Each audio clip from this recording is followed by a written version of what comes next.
Okay, I'll admit it. I laughed at Fernando Alonso straight up owning Johnny Herbert's soul during the Bahrain Grand Prix weekend after Herbs himself implied that maybe Fernando should hang up the gloves. It's always hilarious seeing a media guy take an L like that. Just one problem, Herbert actually made some pretty valid points. See, Fernando Alonso is a confusing entity at this point. Without question, one of the greatest drivers to ever hit the sport, probably in the top 10 to 15 of most people's all-time lists. But you can clearly tell the man has exhausted nearly every available option left in his plan to try and win a third world championship he so desperately craves. Heck, I thought a McLaren return in 2015 was crazy enough given he crippled the team in 2007 with his egotistical shenanigans. Remember Hungary that year? If the car was legal, it would have cost him the Constructors' Championship.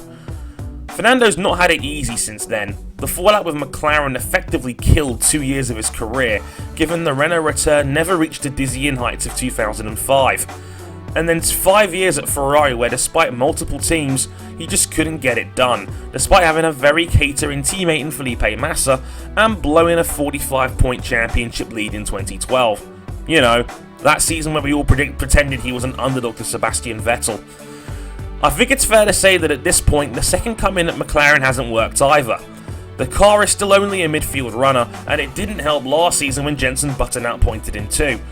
And now with Stoffel Van Dorn quickly getting to the point where he has to stick his foot in the door soon, Alonso looks to be just about out of options.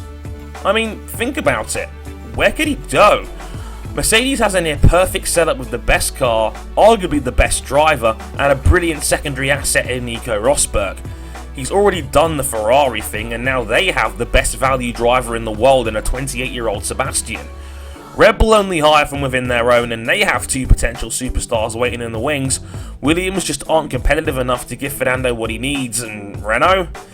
Don't even go there. Of course Fernando thinks he's still the best driver in the world. A man of his ego will say that, and he may very well be right. But you kinda have to admit, at this point, if you agree, you're either doing it on past glory, or you're just kinda guessing, because he just hasn't had the tools to show it. He's been too busy being stuck with his GP2 engine. And given Fernando had a massive benefit from the rule changes of 2005, has he ever truly looked like he was the sport's #1 guy when Schumacher was hurt, and then a rookie Hamilton did a number on him? Not to mention, Alonso's been dinged up lately. He's had two very near misses with injuries over the past 2 years, from the mysterious testing accident that put him out of Australia last year, to his 190-mile-an-hour horror crash upon his return a month ago, which caused the extra press talk in the first place. So, two major scrapes of injury, you're 35 this year, and have next to no chance of winning another championship? Of course you should consider retirement. He has nothing left to fight for besides money.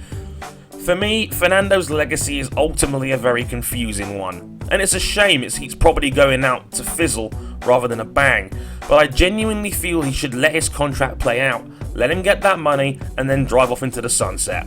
His career is a dead end. It's nigh. Let's not draw this out any longer than it needs to be. Don't worry folks, you won't miss him all that much.